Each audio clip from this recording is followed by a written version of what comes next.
dan sehat. Bersama guru yang hebat, penuh cinta dan bersahabat,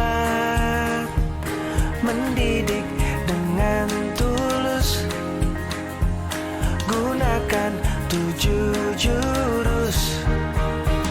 Kenali potensi, kelola emosi, tumbuhkan.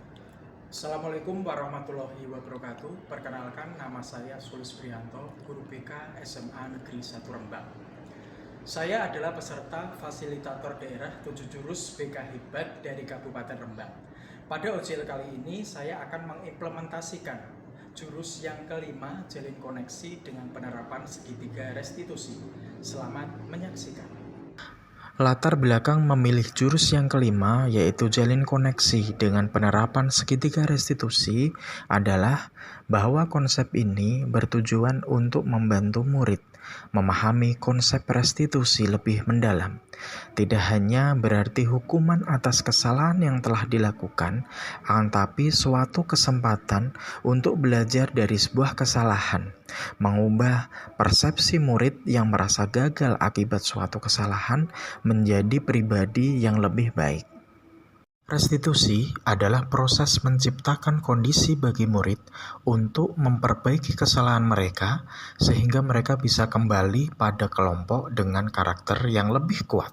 Sedangkan segitiga restitusi merupakan tahapan tindakan yang dilakukan guru untuk membawa siswa menaati kesepakatan kelas yang telah ditetapkan dan mengakui secara sadar dan terbuka ketika melakukan sebuah kesalahan, serta merasakan kenyamanan ketika sudah berperilaku jujur.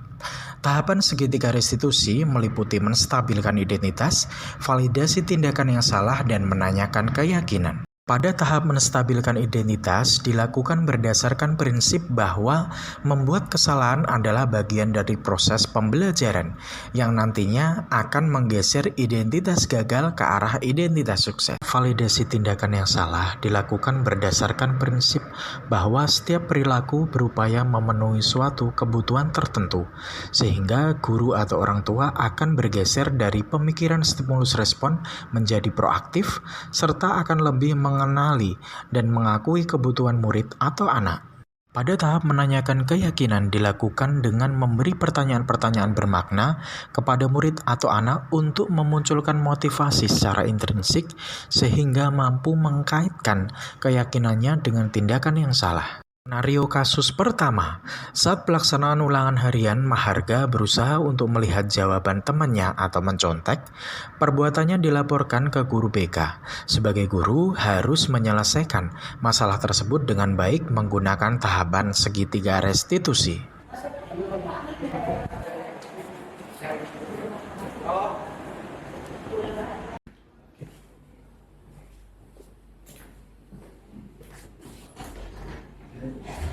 Silahkan masuk.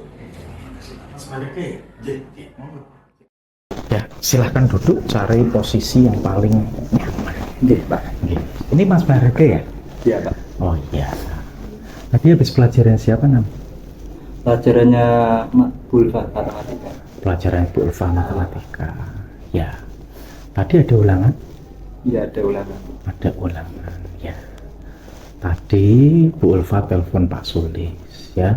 Ketika jam ulangan matematika, kamu ketahuan menyontek. Apakah itu benar? Iya, Pak. Oh, gitu. Mas, kira-kira menyontek itu suatu hal yang baik atau tidak? Tidak, Pak. Tidak baik. Ya, Ya. ya. Bapak tahu bahwa setiap orang pasti pernah melakukan sebuah kesalahan. Begitu pula Pak Sulis dan Marharga. Akan tapi di sini Pak Sulis bukan untuk mencari-cari kesalahan kamu, ya. Akan tapi Pak Sulis di sini untuk menyelesaikan persoalan yang kamu lakukan tadi, ya. Setuju? Setuju. Oke. Kalau boleh tahu, kelas itu biasanya kan dibentuk aturan atau tata tertib atau istilahnya keyakinan kelas. Kira-kira di kelas kamu ada keyakinan kelas nggak? Ada, Pak. Yang sudah dibentuk. Apa itu, tentang apa? Kejujuran, Pak. Kejujuran dalam bertindak. Itu ya? Jujur dalam. Ya, jujur dalam bertindak. Oke. Berarti kalau memang sudah ada keyakinan kelas tersebut, berarti kan kita sebagai warga sekolah atau kamu sebagai siswa harus mentaati aturan yang sudah dibuat tersebut. Betul begitu? Betul. Kalau kamu sudah menyadari haud, kira-kira apa yang harus kamu lakukan supaya kamu ketika ulangan itu tidak menyontek lagi? Saya belajar yang lebih giat, Pak. Belajar yang lebih giat. Ya, Terus apa lagi? Selain belajar lebih giat, tidak menyontek lagi. sehingga tidak menyontek lagi. Berdoa perlu ketika sebelum ulangan? Perlu, Pak. Oke, berarti ada dua solusi ya. Kamu harus belajar lebih giat lagi dan sebelum ulangan berdoa terlebih dahulu supaya bisa dimudahkan dan dilancarkan ketika ulangan. Betul demikian? Betul, Pak. Oke. Nah, Mas Marharga ini kan sudah kelas 12, betul begitu? Betul.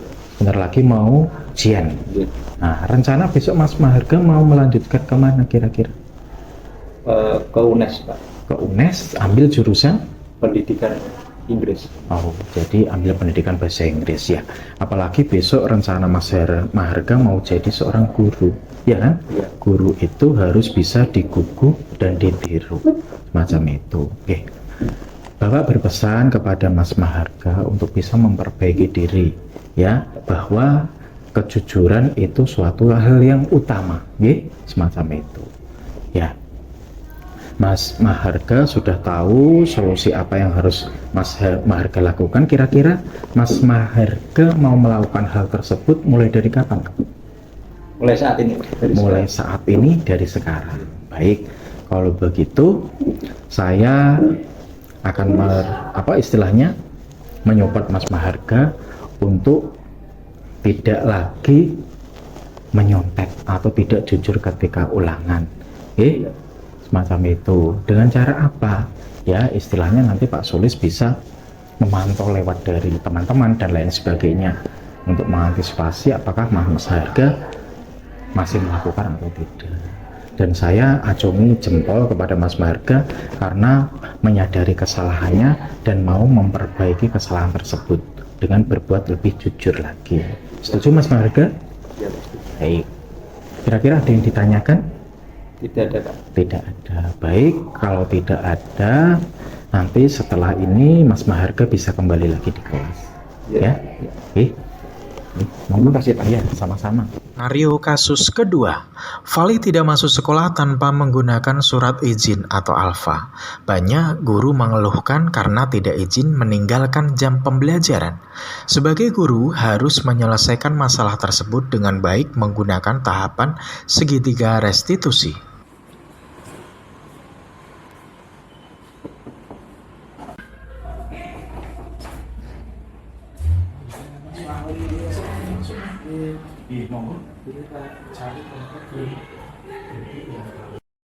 Assalamualaikum warahmatullahi wabarakatuh, Mas Vali. Waalaikumsalam, Pak. Selamat siang, gimana kabarnya? Alhamdulillah baik. Alhamdulillah baik ya. Mas Vali tadi dari mana? Di kelas Oh, langsung dari kelas pembelajaran ya. Kira-kira Mas Vali saya hadirkan di ruang BK ini sudah tahu maksudnya apa?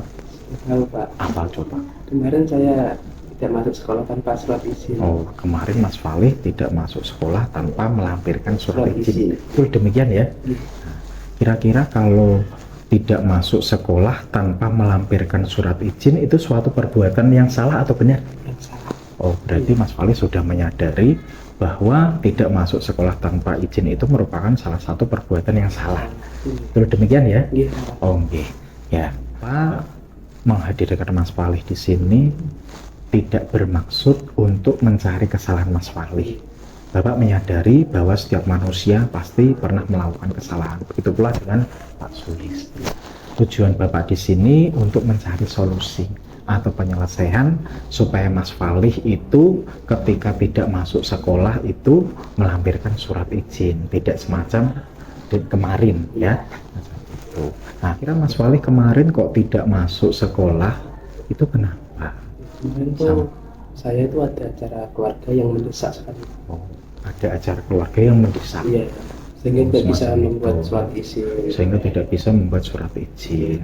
Ya, kalau Bapak boleh tahu, kira-kira di kelas itu ada keyakinan kelas tidak? Sudah ada, Pak. Keyakinan kelasnya apa? Bila tidak masuk sekolah itu harus melampirkan surat izin. Oh, berarti kalau tidak masuk sekolah harus melampirkan surat izin.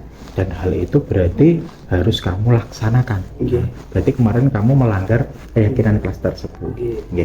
Nah, kira-kira Mas Falih nanti solusinya apa supaya Mas Falih itu tidak di alfa, ya? Apalagi Mas Falih ini sudah kelas 12.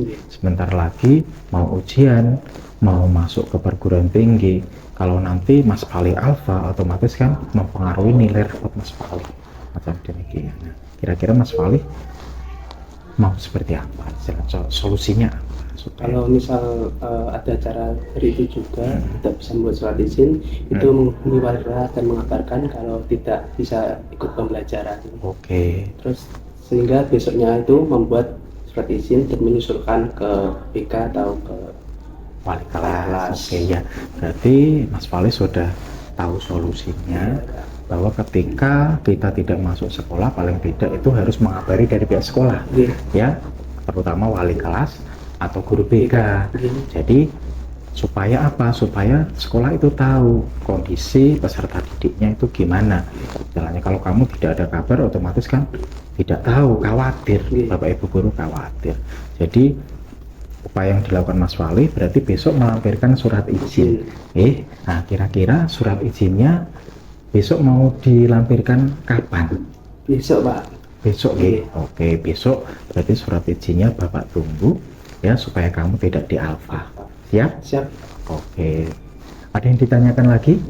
Sudah, Pak. Sudah? Iya. Beda? Oke, kalau sudah silakan Mas Falih kembali lagi ke kelas untuk mengikuti pelajaran. Oke? Iya, Pak. Semangat? Semangat. Oke, terima kasih. Assalamualaikum warahmatullahi wabarakatuh. Waalaikumsalam. Terima kasih ya, Pak.